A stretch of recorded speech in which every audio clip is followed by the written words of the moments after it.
Aujourd'hui, on va faire sur le dodo. Le Oh, dodo. il y a eu un sursaut. Sur le dodo.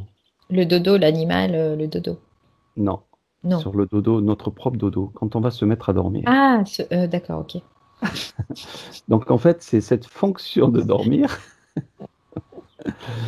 qui serait intéressant de savoir, justement, ces phases, puisqu'en fait, on ne contrôle pas Ouais, ouais. euh, le départ du dodo, à part si vraiment on est fatigué de chez fatigué. Mmh. Donc, est-ce qu'on peut se connecter à une personne qui va pas tarder à s'endormir? J'aimerais bien pouvoir dormir un peu, C'est ceci dit. vrai? Bah, je peux me connecter à moi-même quand je m'endors, hein, Ouais, éventuellement. ouais, mais c'est différent, parce que là, Ah, c'est différent. tu es plus proche de l'esprit. Donc, on va dire Ok. une Ah, personne ok. lambda. Ok, une personne, on va dire dans la moyenne, Allez, lambda, entre deux, quoi. entre deux. Donc, je vais me... J'ai pris comme un espèce de tunnel à fond les manettes. D'accord. Ça m'a fait une impression. Ouh. On récupère quand même une personne qui soit neutre, hein, qui soit pas trop impactée ou. Ça y est, je suis avec un homme qui est allongé. Il est tout seul dans son lit. D'accord. Donc là, il a passé une journée normale, on va dire, travail, Il boulot, travaille, dodo. ouais, il travaille, il a une activité physique D'accord. dans son travail. Mm. Donc là, on va se mettre dans la phase où ben, il va se coucher, donc il se couche, hein, une fois qu'il a fait tous ses petits besoins quotidiens. Et je suppose qu'il doit sûrement euh, se retracer sa journée, penser à quelque chose, avant que l'endormissement tombe d'un coup. Et en fait, ce qui nous intéresse, c'est de savoir justement à quel moment, qui décide finalement cet endormissement qui tombe d'un coup. Parce qu'il y en En a qui fait, ça ruminent. se fait par palier. C'est les ondes du cerveau qui se modifient petit à petit. C'est ce que je vois. Il y a le tracé, tu sais, cérébral, là. Et en Mhm. fait, les ondes de cérébrales se modifient. Alors, il y a l'état de veille qui correspond à une certaine onde.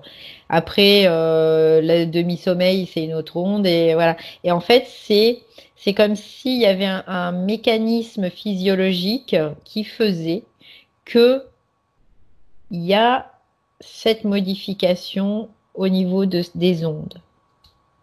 Mhm. Donc, il y a comme, au départ, il y a comme de l'agitation, en effet. Puis d'un seul coup, il y a ça se ça se Ça ça se pèse. décante, ça s'apaise petit à petit. Pour d'un seul coup, c'est comme si ça bascule par contre après. D'accord. Donc le mental se déconnecte. Oui, le mental se déconnecte. C'est pas réellement déconnecté, mais il s'apaise en fait. Il s'apaise et il revient au point zéro. Voilà, ce qui serait intéressant de savoir, c'est donc après voir ce que le corps fait et ensuite ce que fait on va dire le mental ou l'esprit. On va essayer de décortiquer les deux. Donc, on va rester sur le corps pour l'instant. Donc, le corps donc se met au repos total. Oui. Donc, à partir de là, Donc qu'est-ce les muscles se détendent. En fait, il y a les muscles qui se détendent et là, il y a comme un, je sais pas si c'est des hormones ou quelque chose, en tout cas, ou une substance qui fait que d'un seul coup, le mental s'apaise. Et là, le cerveau se met dans une, on va ouais, dans une onde différente qui fait que ça fait une espèce de veille. Et moi, je vois vraiment que ça rejoint un peu une espèce de neutralité où tu sais, ça fait ça, tu sais, ça oscille un peu, mais c'est assez plat. L'amplitude est relativement moindre, en tout cas. D'accord. Donc là, le corps, on dit qu'il se recharge. C'est-à-dire qu'en fait, le fait qu'il n'y ait plus d'activité, on va dire, ou plutôt moins d'activité cérébrale, mentale et conscient, le corps Il se devrait se recharge. recharger.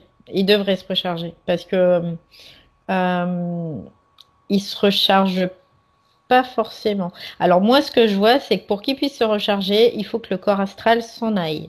Déjà, il faut que le corps D'accord. astral parte. Et après, parce qu'il n'y a que Donc, le corps astral en fait hein, qui s'en va.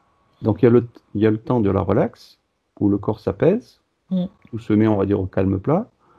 Et donc là, après, on va rentrer un peu plus sur le côté éthérique, on va dire, où cette fois-ci, maintenant, on va sur une phase différente où le corps astral, donc, sort Oui, du corps.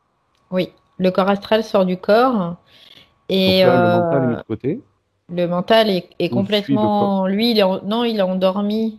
Ouais, d'accord, C'est pas le mental qui suit. Non. d'accord. Le mental est endormi, lui. Donc, que fait le... Alors, du coup, le corps, une fois que le corps astral est sorti, c'est là que le corps se recharge ou c'est plutôt après quand le corps astral revient? Non, je vois qu'il y a vraiment un, un va-et-vient d'énergie pendant que le corps astral est dehors. Euh, mais par contre, aujourd'hui, il y a de plus en plus de difficultés. Ça dépend où on est, mais avec tout ce qu'on a qui nous transperce, Oui, traverse, oui, après, voilà, voilà. on prend un On a de individu plus en lambda. plus de mal, en tout cas, ouais, pour bah, lui, c'est ce que je vois, il a du mal à se recharger. Mais c'est comme si le corps astral aussi, euh, il va chercher des informations. C'est comme s'il avait une vie à part, lui, mais que pendant ce temps-là, les autres corps rechargent, en tout cas, aussi. Mais ça passe aussi par le corps astral. Donc, le côté ésotérique, le côté, euh, on va dire, hors du corps, euh, C'est nécessaire. c'est nécessaire. Donc, Oui. en fait, c'est un ensemble de la fonction du corps humain, plus l'ensemble de la fonction de tous ces corps-là qui font que Mm. le corps puisse enfin s'apaiser et se Oui, recharger. oui. Maintenant, c'est sûr Alors que au si on... départ, l'apaisement, c'est vraiment physique, physiologique. Je vois qu'il y a vraiment cette... quoi? C'est pas forcément... Parce qu'il y a aussi, finalement, il y a comme un signal qui dit, hop, aussi, voilà, là, il est temps de se recharger, on s'endort, euh, et du coup, on va se recharger, mais c'est vraiment cette substance qui se diffuse et qui fait que ça endort le mental, ça endort le corps, et le corps astral peut sortir, et lui, il peut aller chercher, parce que c'est très riche pour aller chercher de l'information aussi, dans cet astral, pour rencontrer des êtres aussi. On peut rencontrer des êtres, alors après, ça dépend. Oui, oui, après, Il y oui. en a un, on peut Donc, rencontrer. donc là, si on reste pour l'instant que sur le corps humain, corps physique, Mm, mm. qui décide finalement d'éteindre la lumière pour laisser le corps astral partir, ça se fait automatiquement par rapport, on va Ouais, dire, au c'est comme cerveau une programmation en fait. qui s'adoucit, voilà, qui se Mm. relaxe, etc. C'est un peu, ça fait partie de tout ce qui est très instinctif, instinct en tout cas, racine, c'est vraiment dans cet ordre-là. Donc c'est pas une programmation, ça se fait automatiquement. Ouais, c'est vraiment, moi ce que je voyais c'était comme une minuterie, tu sais, il y a une minuterie, puis il y a un moment, bah voilà, faut se recharger, donc tout, puis on se recharge quoi. D'accord. Donc maintenant, si on prend, alors, on va sortir de ce bonhomme, on va le laisser dormir Mm. tranquille. Si on prend une personne qui conduit, un Mhm. routier, Mhm. et qui a justement, à un moment donné, ben, n'a pas envie de s'arrêter, et puis justement, il a l'endormissement qui se met en place, Mm. donc il perd un petit peu le contrôle de tout, mais qui continue à conduire finalement son camion, juste pendant un laps de temps, hein, ça peut être 3, 4, 10 secondes. Qu'est-ce qui fait qu'il est obligé, qu'est-ce qui fait qu'il ne peut pas lutter justement contre ça? Parce que là, il y a une déconnexion, mais très soudaine et très furtive. C'est comme si c'était un fusible. C'est-à-dire qu'il y a quand même un état de conscience qui persiste, mais qui n'est pas dans la conscience mentale et qui est là à ce moment-là comme en veille, tu sais, en vigilance. Ça veut dire que si une personne ne veut pas dormir finalement, il y a quand même un mécanisme qui se met en place. Mm. Mais Et, ouais, et en qui fait, le permet fait, de recharger très spontanément. et une personne peut durer combien de temps sans dormir? quelques jours et c'est tout, quoi.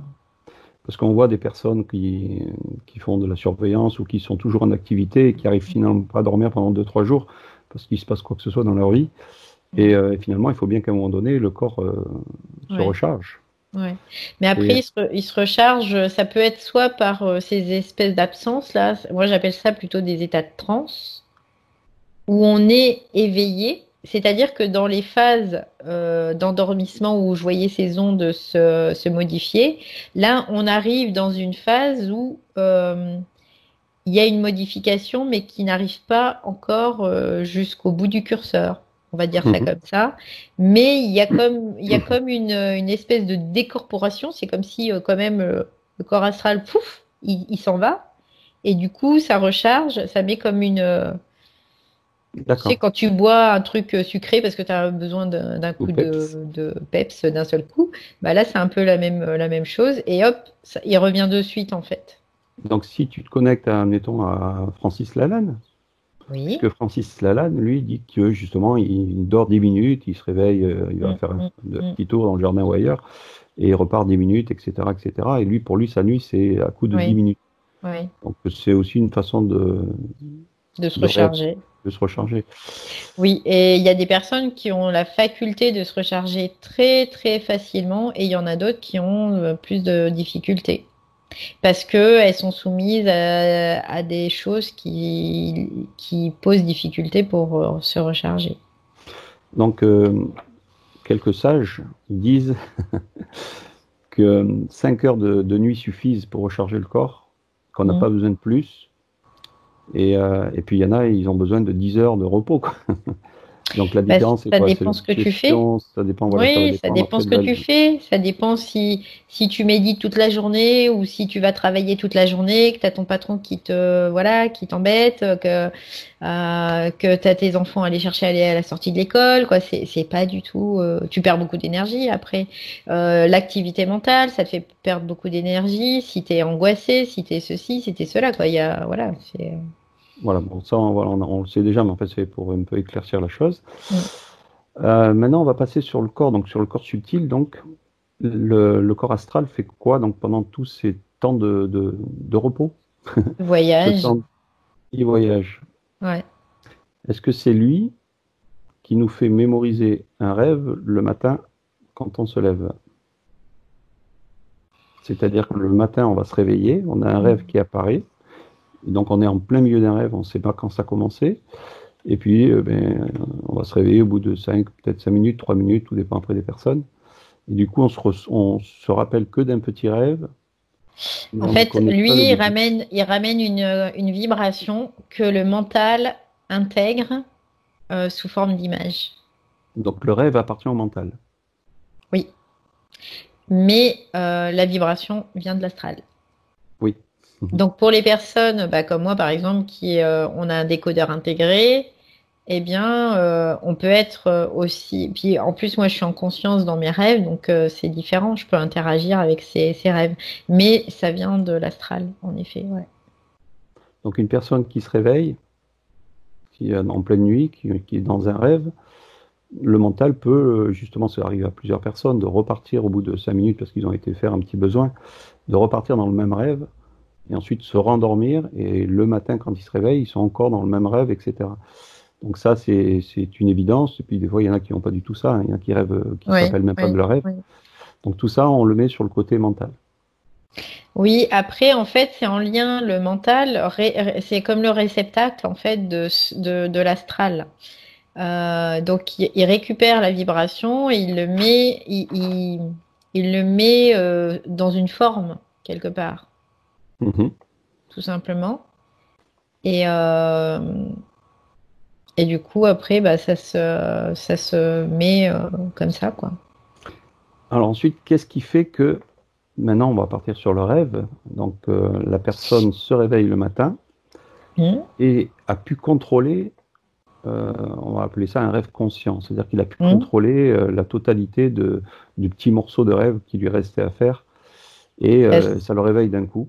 Donc bah, ça, là, c'est parce que est-ce que c'est encore le mental ou cette fois-ci c'est la conscience? Non, c'est la conscience qui gère là. Le mental, en fait, lui, il reçoit l'information pour lui donner forme, mais c'est la conscience qui gère.